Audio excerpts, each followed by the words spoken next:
Hello everyone, welcome to my YouTube channel. আজকে আমি তোমাদের ইন্ডিয়ান পলিটির অর্থাৎ ভারতীয় সংবিধানের পরবর্তী class committee of constituent assembly নিয়ে চলে এসেছি।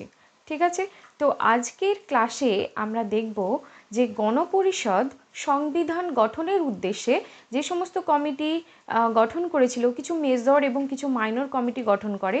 এই মেজর এবং মাইনর কমিটিগুলো কি কি সেগুলো ডিটেলড আমরা এখানে জেনে নেব। ঠিক আছে, তো আজকে আমরা শুরু করছি ক্লাস।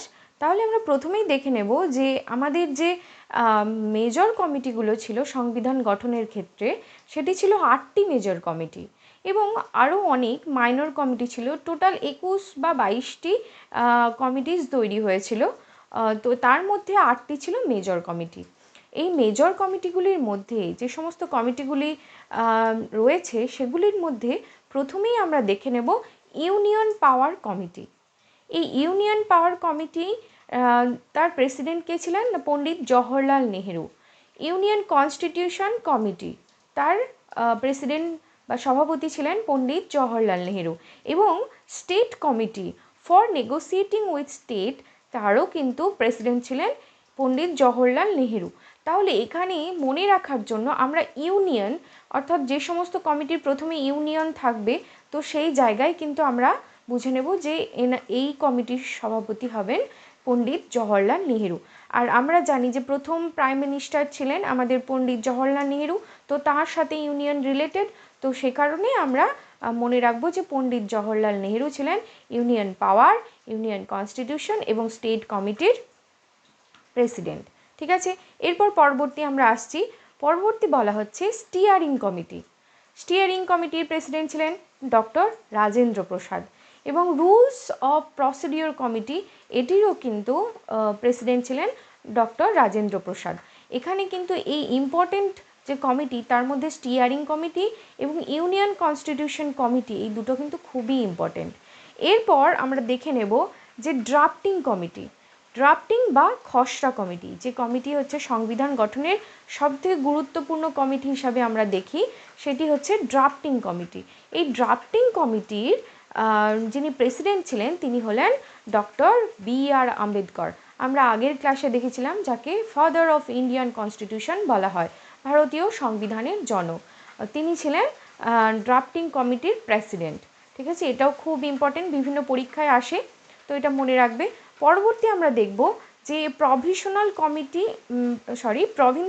প্রভিন্সিয়াল কনস্টিটিউশন কমিটি আর advisory committee on fundamental right, minorities and tribal excluded area. এর যিনি প্রেসিডেন্ট ছিলেন তিনি হলেন সর্দার বল্লভভাই প্যাটেল। আচ্ছা, এই প্যাটেলের পি এর সাথে প্রভিন্সিয়াল কনস্টিটিউশন কমিটির নামটা মনে রাখবে, যে প্যাটেলের পি এবং প্রভিন্সিয়ালের পি, এই দুটো ক্ষেত্রে মনে রাখবে, কারণ এটাও বেশ ইম্পর্টেন্ট।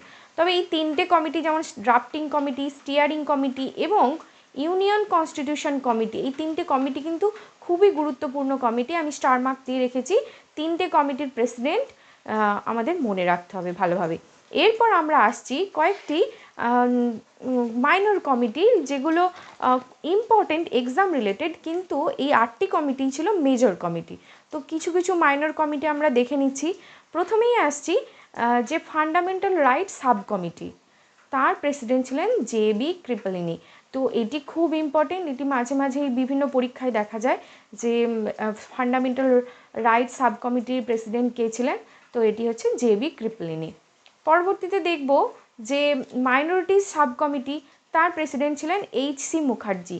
এইচ.সি. মুখার্জি কিন্তু আরেকটি বিশেষ পদাধিকার ছিল, সেটি হচ্ছে গণপরিষদের ইনি ভাইস প্রেসিডেন্ট ছিলেন। আগের ক্লাসেই আমরা দেখেছি। তো যে ক্লাসগুলো এখনও দেখোনি প্রথম ক্লাসটা, সেটি দেখে নিও। এখানে ভাইস প্রেসিডেন্ট গণপরিষদের দুজন ছিলেন, তার মধ্যে একজন হলেন এইচ.সি. মুখার্জি। ঠিক আছে, খুবই ইম্পর্ট্যান্ট। এরপর পরবর্তী দেখে নেব যে ফাইন্যান্স অ্যান্ড স্টাফ কমিটি আর ad hoc committee on the national flag. National ফ্ল্যাগের অ্যাডহক কমিটি এবং ফাইন্যান্স অ্যান্ড স্টাফ কমিটির প্রেসিডেন্ট ছিলেন ডক্টর রাজেন্দ্র প্রসাদ। এটাও কিন্তু খুব ইম্পর্টেন্ট যে ন্যাশনাল ফ্ল্যাগের অ্যাডহক কমিটির প্রেসিডেন্ট পদে কে নিযুক্ত ছিলেন, এটি বেশ ইম্পর্টেন্ট, বিভিন্ন পরীক্ষায় আসে। পরবর্তী আমরা দেখে নেব যে committee on the function of the constitution assembly, তার প্রেসিডেন্ট কে ছিলেন? তিনি হলেন জে.ভি. মাভালাঙ্কার। এই জে.ভি. মাভালাঙ্কার নামটা কিন্তু খুবই একটা গুরুত্বপূর্ণ নাম, কারণ ইনি ছিলেন স্বাধীন ভারতের প্রথম স্পিকার। ঠিক আছে, পিএসসি বারবার এই কোশ্চেনটা রিপিট করে যে ফার্স্ট স্পিকারকে, এবং জে.ভি. মাভালাঙ্কারের সাথে যুক্ত যে কমিটি সেটি হচ্ছে committee on the function of the constituent assembly. ঠিক আছে, গণপরিষদের বিভিন্ন যে কার্যের গতিবিধি সেগুলোর জন্য যে কমিটি তৈরি হয়েছিল তার প্রেসিডেন্ট হচ্ছেন জে.ভি. মাভালাঙ্কার। এরপর আমরা দেখব যে special committee to examine the draft constitution, অর্থাৎ সংবিধানের যে খসড়া সেটি এক্সামিন করার জন্য যে স্পেশাল কমিটি তৈরি হয়েছিল তার প্রেসিডেন্ট ছিলেন জওহরলাল নেহরু, পণ্ডিত জওহরলাল নেহরু। এই কয়েকটি কমিটি বেশ ইম্পর্টেন্ট, যেগুলো ইম্পর্টেন্ট আমি স্টার মার্ক দিয়ে রেখেছি, তোমরা এগুলো খুব ভালোভাবে দেখবে এবং বাকিগুলো একটু পড়ে রাখবে। ঠিক আছে, আজকের ক্লাস কেমন লাগলো অবশ্যই জানিও। যারা আগের ক্লাসটি এখনও দেখে ওঠোনি তারা অবশ্যই দেখে নিও, এবং ভালো লাগলে ক্লাসটি অবশ্যই সাবস্ক্রাইব করবে এবং আমার এই পেজে একটি অবশ্যই লাইক দেবে। এই সিরিজে কিন্তু আমি টোটাল পলিটি কমপ্লিট করব, তো অবশ্যই রেগুলার আমার ক্লাসে প্রেজেন্ট থেকো। Thank you.